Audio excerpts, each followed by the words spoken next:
Hello class, and welcome to the second day of section 4.2. We are still going to be focusing on writing equations in slope-intercept form, but today we will be writing equations from 2 points. The process is similar to what we did yesterday, but instead of being given the slope, we're going to have to calculate the slope first using our y2 minus y1 over x2 minus x1 formula. Then you are going to pick one of the points. It does not matter which one you pick as long as you pick one of them. And then you're going to use that slope value and solve for b. And then I forgot to put step 4 down here, is write the slope-intercept equation. So that same last step as yesterday, making sure that you are writing that final equation. So, for example, we are writing the equation of a line that passes through the points -1, 12, and 4, -8.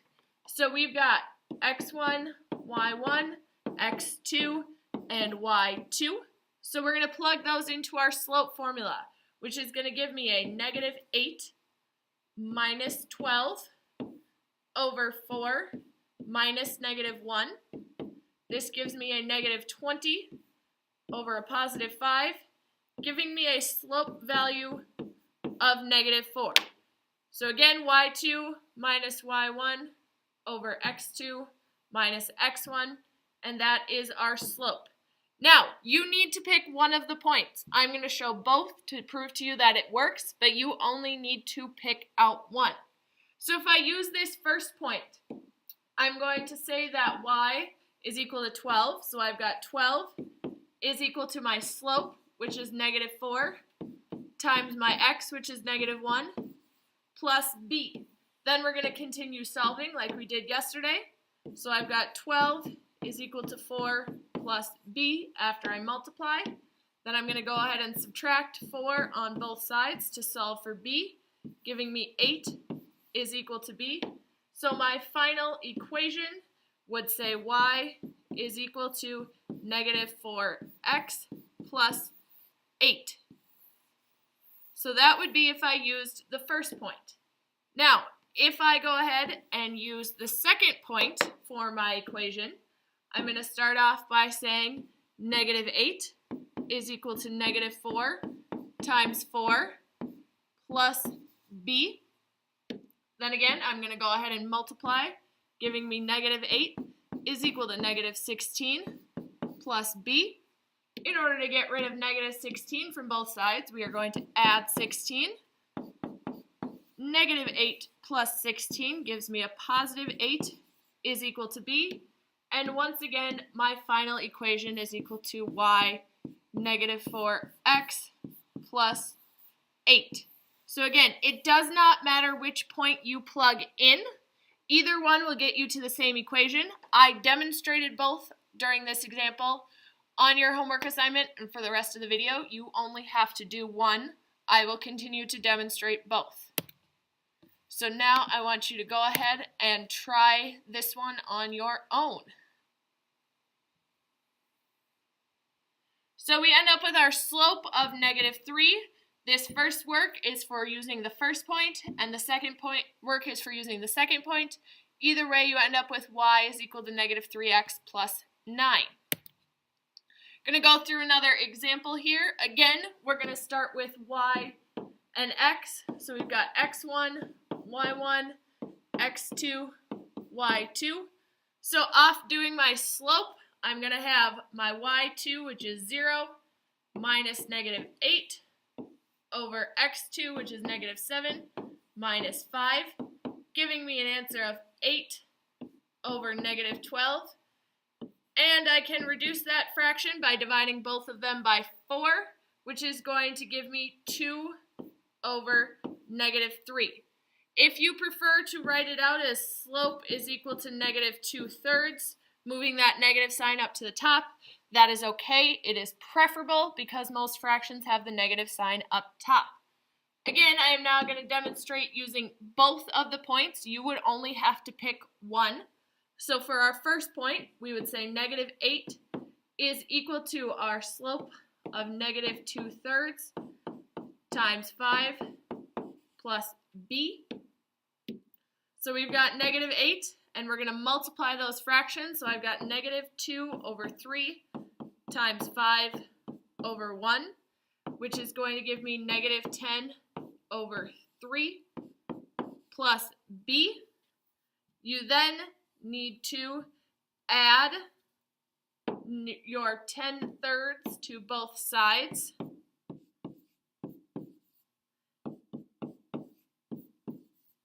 To get rid of our negative 10/3. And then just off to the side, I'm going to go ahead and do negative 8 over 1 plus 10 over 3. In order to add fractions, you need a common denominator. So I'm going to multiply both of these values by 3. Negative 8 times 3 is negative 24. 1 times 3 is 3. So now I've got negative 24 over 3 plus 10 over 3, which is going to give me negative 14 over 3. You also are able to do that in the calculator. If you need me to remind you during class how to do fractions in the calculator, I can do that for you.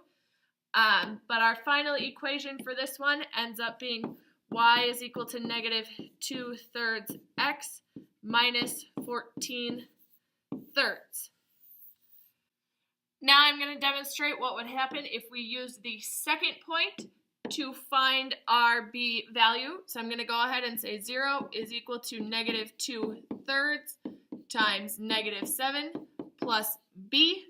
Remember, when you are multiplying, we're going to make that a negative 7 over 1. So I've got 0 is equal to negative 2 times negative 7, which is 14, over 3 times 1, which is 3, plus b.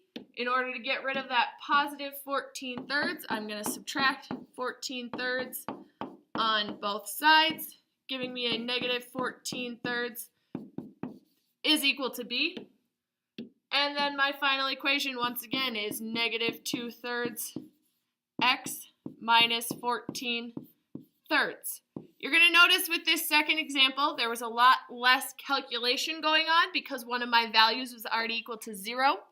If 0 is included in one of the points that you are given, that should be the point that you use to plug in. It will help simplify your solving process. Go ahead and try this one on your own. So again, we find our slope using our x and our y values. We get a slope of 5. Again, preferably you would use the 0 point, but if you chose the other point, either way you end up with y equals 5x plus 8. Last quick example I'm going to go through here is if you are given information in a table. The process is exactly the same. You can pick out whichever points you want. So I could say this is x1 and y1, x2, y2, or I could say this is x1, y1, and still leave that as x1 or x2 and y2.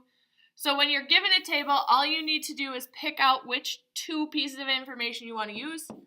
Generally, I would recommend using the first 2. Those are generally going to be the smallest values, which are going to be the easiest to work with. So we're going to go ahead and find our slope doing y2 minus y1 over x2 minus x1. 336 minus 354 is going to give us 12. And then 2005 minus 2004 is going to give us 1. So our slope is equal to 12. Again, from here we can pick out either point that we want to plug in.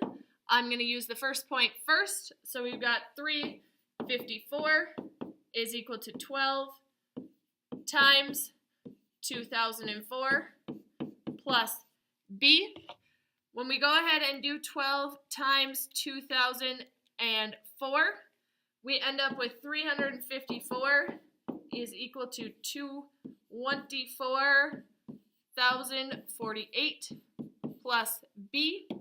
Then I'm going to go ahead and subtract that 24,048 from both sides, and I end up with an answer of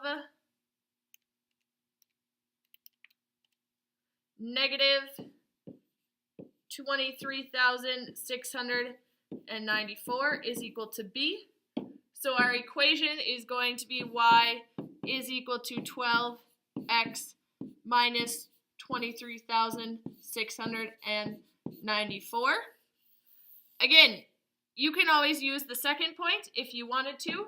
So we would start out then by saying that we have 366 is equal to 12 times 2005 plus b. When I do 12 times 2005, I end up with an answer of 24,060 plus b. Then I'm going to go ahead and subtract that value from both sides. And I'm going to end up with an answer, after I subtract, end up with an answer of negative 23,694 again is equal to b. And once again, my final equation ends up being the exact same. If you have questions about this or anything else from the lesson, please let me know when you get to class.